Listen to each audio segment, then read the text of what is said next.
from the first section. This says, is this a function? Okay, first things on the test is being able to define something as a function or not a function. In order to be a function, again, reminder that you have inputs and outputs.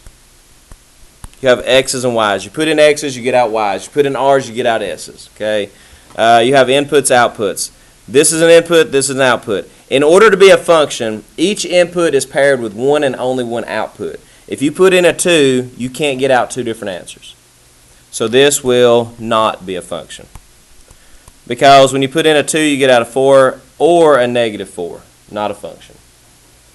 Now, you can have repeat y's. If I ask you if 2, 6 and 3, 6 were a function.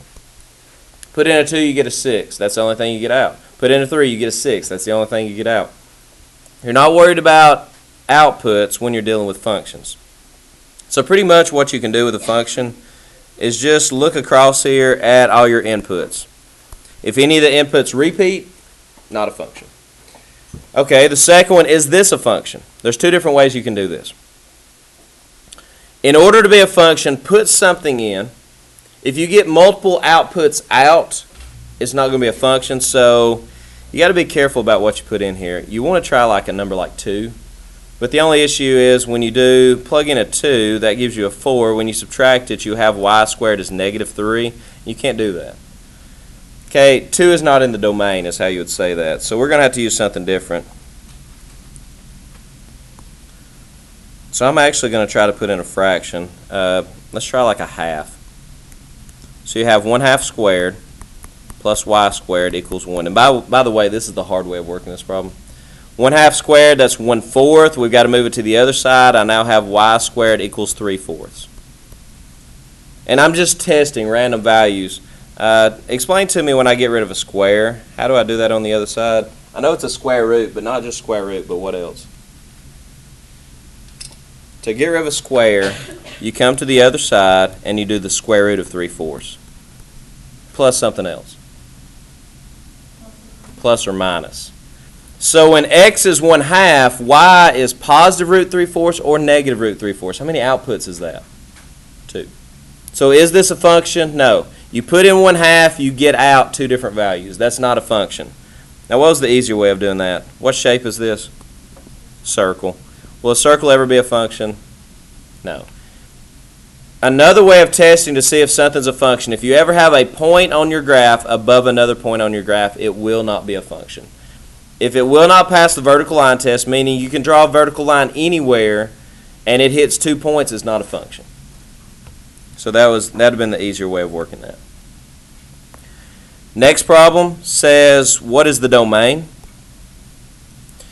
This is one type of problem I could give you. I might give you a square root problem. I might give you a fraction, like 3/x plus 1. For now, that's pretty much the only two domain problems I'll give you. Okay, if I give you a radical, the stuff underneath the radical, x minus 1 in this case, Skyla, what has to be true about the stuff under the radical? It must be, what are some things I can plug in? What can it not be? Just tell me that. You can't take the square root of a, you can take it of 0, negative. So the stuff underneath here must be greater than 0, or it could be equal to 0. So if you're looking for the what the input can be, I can put in anything as long as this stuff is positive or 0. So x minus 1 has to be greater than or equal to 0. Move it over. X has to be greater than or equal to 1. That's your domain. We wrote that later on as interval notation. That's all the values from 1 to infinity. There's your domain.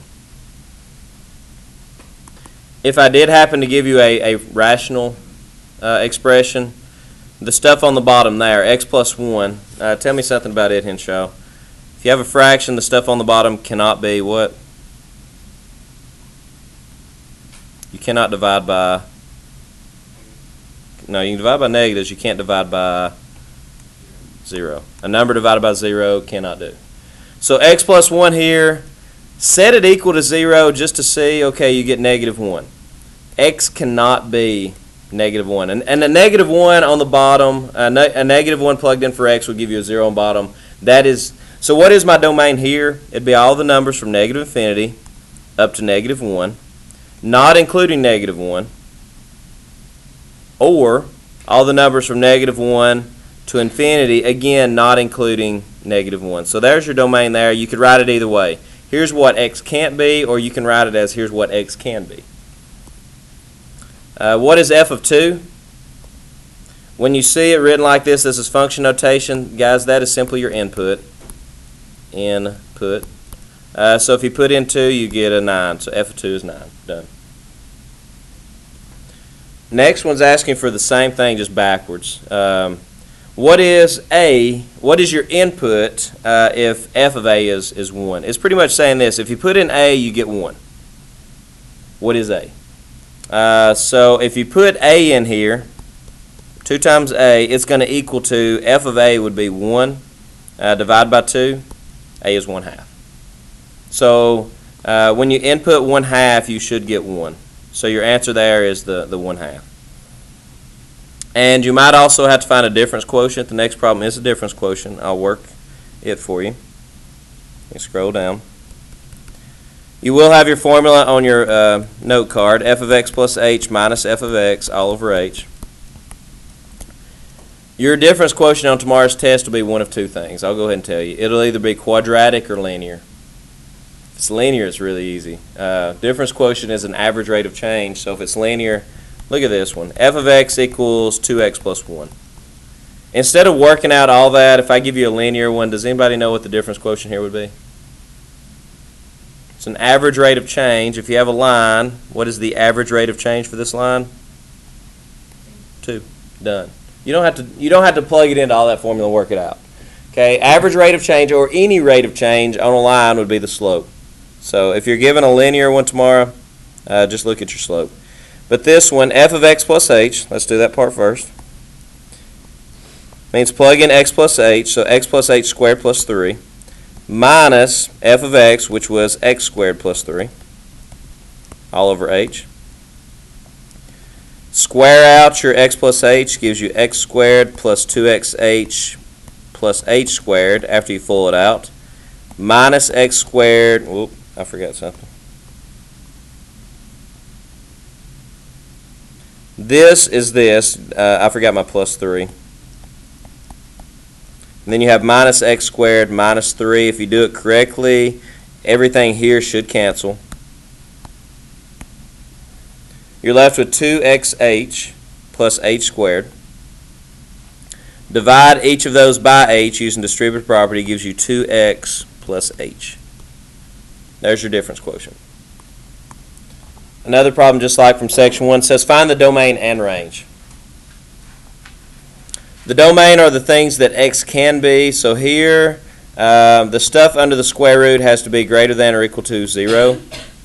There's your domain. Now this one's a little bit tougher on the range. Let's take some domain values. The range are all your outputs. Let's take some of these inputs and plug them in. Let's start with 0. X is all things greater than or equal to 0. So let's start with 0. You get 1 minus the square root of 0, which is 1. Plug in 1, which is 1 minus the square root of 1, which is 0. Plug in, I don't know, let's skip a few. Let's say I plugged in 0, I plugged in 1. Let's plug in 4 just because I know what the square root of 4 is. 1 minus the square root of 4 is 2. 1 minus 2 is negative 1. Plug in 9, gives you 1 minus 3, which is negative 2, and you see the trend. It starts at 1 and actually starts going down from there. And how far will it go down? Plug in 1,000,000. 1 minus the square root of 1,000,000. That's negative huge. So it's going to start at 1, go to 0, negative 1, negative 2, and it keeps going down and down and down. So I would say that's probably going to go all the way down to negative infinity. It's going to go down forever. And the highest point it will ever reach would be 1. And that's, a lot of people is going to say, well, it's x is all things less than or equal to 1, or y is all things less than or equal to 1. That's your range, but that would be all things from negative infinity to 1. That's how you would write that. Next one asks you for the exact same thing. Find the domain and range here. 9 minus x squared, this one's a little tougher. I'm going to need some room here.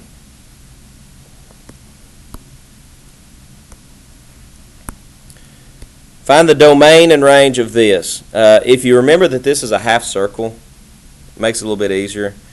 It's not plus and minus. This would actually, the graph of this would look like this, with a radius of 3. Because if you take this across to the other side and square it, move x squared over, gives you x squared plus y squared is 9. But it's not the positive and negative squared, so it's just going to be the top part of it. So domain 9 minus x squared has to be greater than or equal to 0. Reminder on how to solve this. I'm going to do it this way. I'm going to move x squared over here, and I'm also going to flip-flop the 2. If I move x squared over here, I give 9 is greater than or equal to x squared, which would be x squared is less than or equal to 9. This is a quadratic inequality. Might not remember how to solve these. You have a parabola, and you have a line. You're wanting to know, where is my parabola below the line? It's going to be everywhere from here to here. Well, I need to know what here and here is. This is where the parabola is equal to. These parts is where the parabola equals line. We'll be doing these the rest of the year, quadratic inequalities. So to find out what these 2 points are, you set x squared equal to 9. And that's pretty easy to see now. What are the 2 points? Help me with it now, Avery. Solve this. What is these 2 x values here? There you go. -3 and +3. So my answer, where the parabola is below the line, is the stuff in the middle. So all the stuff from -3 to 3. That's your domain. And now to find the range, plug those values in. Ask yourself, what's going to happen when I plug in all the numbers from -3 to 3? Goodness. There we go. Just plug them in.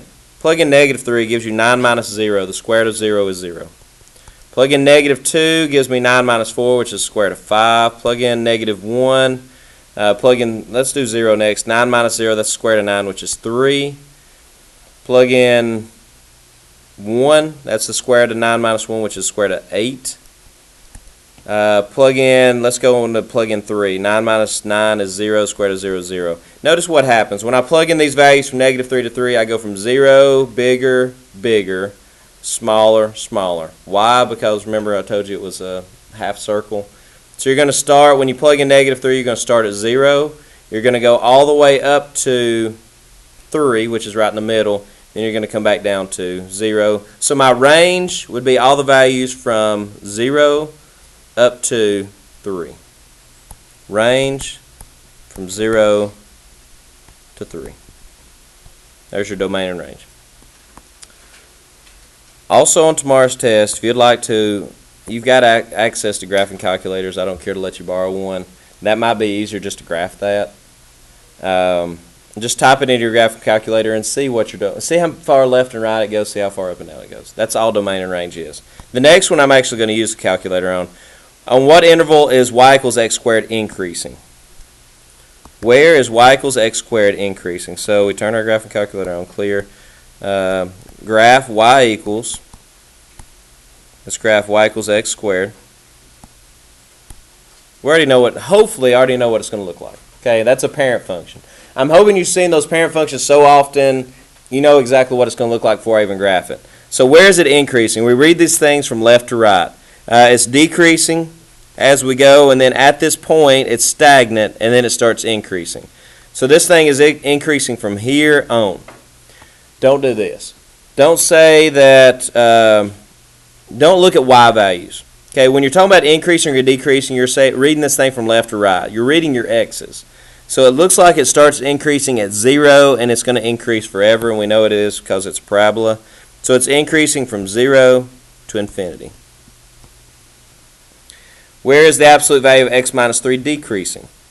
Let's try to do this one without the graphing calculator, because we know from our later lessons how to graph this. There's y equals absolute value of x. Carly, do you know what that minus 3 is going to do to this graph? It's going to take y equals absolute value of x. I don't know if you were here when we did it that day. Were you? When we did transformations? What's the minus 3 going to do? It's inside with the x, so it's going to move it which way, right or left? That's right. Since it's a minus, it's actually going to do backwards. Since it's inside with the x, it's going to move it right 3. So we're going to take this exact same graph, and we're going to shift it over to the right 3 units. So this right here, what used to be at 0 is now at 3. So where is this graph decreasing? Okay, from left to right, looking at my red graph, from left to right, it's decreasing everywhere up to this point, and then it starts going up. So where is it decreasing? Everywhere from negative infinity up to 3. And again, I think the book includes 3. I don't understand that, because to me at 3 it stops decreasing. It doesn't include 3. It is not decreasing at 3. Because if you have the argument that it's decreasing at 3, then I'll argue that it's also increasing at 3. So I don't see how you can include that number 3 there. Okay. Moving on. And here is your transformation unit. If the curve y equals x squared is translated 6 units to the right, stretched by a factor of 3, and I'm assuming, let's see, it doesn't tell you. Stretched by a factor of 3, reflected in or across the x-axis, translated 4 units up, then what would the equation of the final curve be? Let's stretch it by a factor of 3 vertically. We'll talk about the difference, but it doesn't say. I don't understand that. But we'll stretch it vertically. So you have y equals x squared.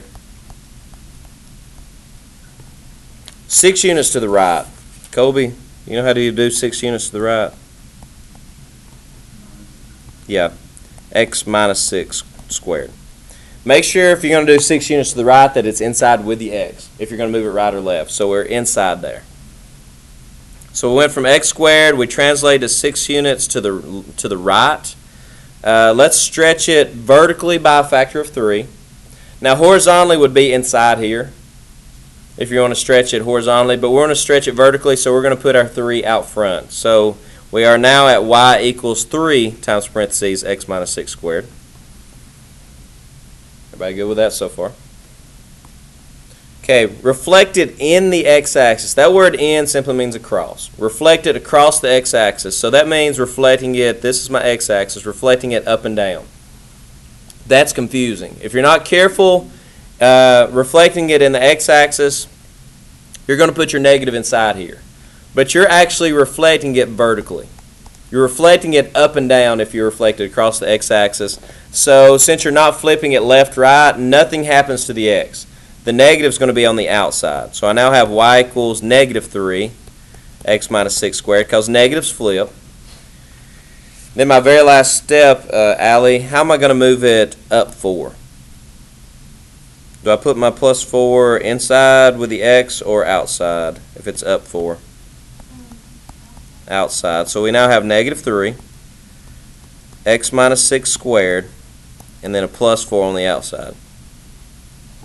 Also a reminder for your test, anything that happens with the x happens back, well, except for negatives. They do exactly what you would think. But a minus 6 does not move it left 6, it moves it right 6. If I multiply that x by 2, it's not going to stretch it by a factor of 2, it's going to compress it by a factor of 1/2, the flip of it, the reciprocal of it. Next section was on basic functions and function operations.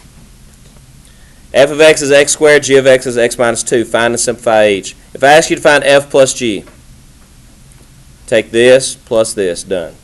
Okay. If I ask you to find f plus g of 3, do the exact same thing and plug in 3. Reminder you could also do, which would be easier on this one, that's f of 3 plus g of 3. That would be 9 plus 1. Done. Same thing on f times g of 4. The easy way, you can find f times g first if you want to. That'd be x squared times x minus 2. That's f times g. You could distribute a property and give you x to the third minus 2x x to the third minus 2x squared. Just in case they just ask you to find f times g on the test tomorrow, it's multiple choice, so you're going to have to be able to distribute it out. That's f times g. To find f times g of 4, you would then take and plug in 4. It's much easier, folks, to find f of 4 times g of 4. That'd be 16 times 2, or 32. F of g, the little o means composition. You're going to plug g into f. So here's f. Let's do it down here. F is x minus 2. You're going to plug in, hang on, you're plugging g into f. So let's try that again. So you're going to take f, which was x squared, and you're going to plug in g, which is x minus 2. The whole thing is being squared. There we go. That's better. I was finding g of f. If I ask you to just find f of g, there's a possibility that this stuff would be actually multiplied out. If I ask you to find f of g of 5, just take this same thing and plug in 5. That'd be 5 minus 2 squared, which is 3 squared, or 9. There's f of g of 5. You can also, just a reminder, you can also find f of g of 5 by doing this. Find g of 5, take the answer, plug it in f. H plus j, I'm not going to write this down. H plus j would be this plus this. Done. Okay, don't make those harder than what they actually are. H plus j is this plus this. Now g of h is a little bit tougher. Or j of h, excuse me. J of h means you're going to take j, which is the square root of x plus 2, and you're going to plug in h. I'm glad this popped up. There's a possibility that might be what they have as an answer on your test. I hope not, because of what I told you the other day. The square root of x squared. Take any number, plug it into that, see if we can remember what the square root of x squared is. Take negative 3, you get 9, the square root of 9 is 3. So negative 3 turned into positive 3. Take positive 3, plug it in, 3 squared is 9, the square root of 9 is 3. 3 stayed the same. The square root of x squared is the same thing as, anybody remember? Well, not just x, but the absolute value of x. Because it'll always be positive, right?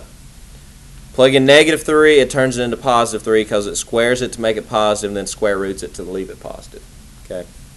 So that's the absolute value of x plus 2. Here is the function invertible. It's not going to be a function if you find the inverse, for this reason. 1 is paired with 3 and 2 is paired with 3. So this is a function. The inverse will not be a function, so it will not be invertible. That'll be, but if you were to try to find the inverse, it'd be 3, 1, 5, 4, 3, 2, which would not be the function, would not be a function. This is a function. The inverse is not a function, not invertible. Find f inverse of 5. Again, f of 5, let me explain the difference. F of 5 is this. When I plug in 5, I get 4. That is f of 5. This is my original function f. F inverse, folks, is where you take each x and y and you flip them. X becomes y, y becomes x. So f inverse would actually be 4, 5, 6, 3, 5, 2. So f inverse of 5 is the same thing as saying, if you want to just use these, it's the same thing as saying what x value goes with a y value of 5. F inverse of 5 would be 2. And if you want to find f inverse to find that answer, that's fine. It would be 4, 5, 6, 3, and 5, 2 is f inverse. So f inverse of 5 would be right there. When you plug in 5, you get 2. If f of x is 2x, then what is f inverse of 8? We didn't do a lot of these on your homework, but what I just told you hopefully helps a little bit. F inverse, there's two ways of working this. You can either find the inverse of this. You could do y equals 2x. Switch your x's and y's and do x equals 2y. Divide by 2, and it gives you y equals x over 2. So f inverse is x over 2. So f inverse of 8 would be 8 over 2, or 4. Don't do that. Guys, f inverse of 8 is simply saying what x value goes with the y value of 8. So plug in 8 right there. Divide by 2, you get 4. Okay? So f inverse of a number is what x value would go with that y value. Is x to the fourth a one-to-one function? Here's the easiest way to figure that out. Graph it. Y equals x to the fourth power. If you need graphing calculator help on tomorrow's test, I can provide you a little. This is a function because plug in any x value and you're going to get a single y value. Plug in 0, you get 0. Plug in 1, you get 1. Plug in 2, you get 16, and so on and so forth. But is there any y values? This is how to see if it's one-to-one. A one-to-one function is both a function and the inverse is a function. Would the inverse of this be a function? That means, would every y value be paired with a single x value? Well, take any y value. This y value here has two different x's associated with it.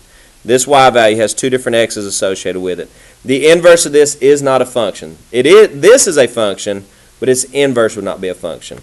What would the inverse of that be? I believe y equals the fourth root of x. Would not be a function. Okay. On number 5, we're actually asked to find the inverse of that. 2x minus 1, y equals 2x minus 1. Find f inverse. I would do this one mentally. To find the y value here, you multiply by 2 and subtract 1. So you take an input, you multiply times 2, and then you subtract 1, and that gives you your y value. Well, the inverse of that, you just work it backwards. Instead of subtracting 1, you would take the x value and you would add 1. Instead of multiplying by 2, you would then take your answer and divide by 2. That's going to be your inverse. The other way on that same problem, the other way to find an inverse, take y equals 2x minus 1 and switch it to x equals 2y minus 1 and solve it. Move the 1 over by adding, move the 2 over by dividing, you're going to get the exact same thing. Reminder, and look back in your notes, for the sake of time I don't really need to do it, but look back in your notes. There's a good possibility that you're going to have one of these on your test. F of x equals 2x plus 1 over 3x minus 4. And I'll ask you to find the inverse there. The inverse would be x equals 2y plus 1 over 3y minus 4. Remember that? But you have two different y's to get. That's the inverse. But to get y by itself, you'd have to move it over, isolate the y's, factor out the y's. Just look back in your notes. You might want to star that. Look back in your notes and make sure you know how to do that. Number 6, it says, are these inverses? The rule is if they're inverses, then f of g and g of f will both equal x. These are pretty easy. So let's find the composition of each. Let's plug this into this first. So we have the cube root of x to the third minus 5 plus 5. Those cancel. The cube root of x to the third is x. Do it backwards now. Let's plug this into this. So we have the cube root of x plus 5 to the third power minus 5. Cube root and cube cancel each other out, leave you with x plus 5 minus 5, which also cancel. Yeah, they're inverses. On tomorrow's test, will I know if you did that? No. Could I have just said, well, my input is x. I'm going to cube it and then subtract 5. So to find the inverse of that, I'm going to add 5 and cube root. No, I'm not going to know if on your test you actually performed f of g and g of f. If you can just tell me are those inverses of each other, we're good there. And then we did this today. This is more, I told you, this is more what it's going to look like on your test. I'm not going to give you some abstract word problem. It'll look more like this first one. Find the constant of variation. Y varies directly. We'll need to know, and you'll have it on your formula sheet, that a direct variation looks like y equals kx. Y is 4 when x is 20.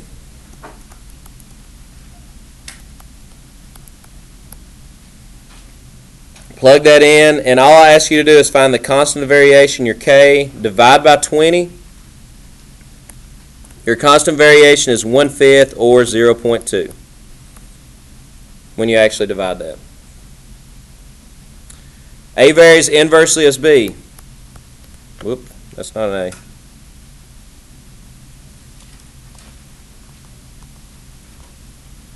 A.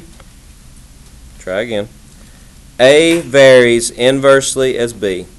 So A equals K over B. And this is nice. The constant is 10. So A equals 10 over B. They actually just flat out tell you the constant variation. What is the value of A when B is 2? Plug in 2, you get 10 divided by 2 is 5. Usually you're going to have to find the constant variation on this when it gives it to you. And the last two are some just like I'm going to set them up. I'm not going to solve them just for the sake of time. The cost of a round rug varies directly as the square. Okay, the cost of a round rug varies. It's a direct variation, so you have multiplication. Directly as the square of the radius. So the cost is equal to K times radius squared. If a 3-foot radius costs 108, what you're going to do there, plug in 108, plug in 3, so you have 108 equals K times 9. I believe that would give you a value of K is 12. So take that out and put in a 12 now. And then just, okay, how much would it cost if it was a 4-foot radius? So do 12 times 16 and you have your answer. And on the last one, the cost of a rectangular tapestry varies jointly as the length and width. Cost varies, there's your constant variation, jointly as the length and width. It'll give you a length and width and a cost. Plug those in, that gives you your K. Take this K out, plug the new K in, and then plug in 5 and 4 here, and that tells you the cost of a 5x4 rug.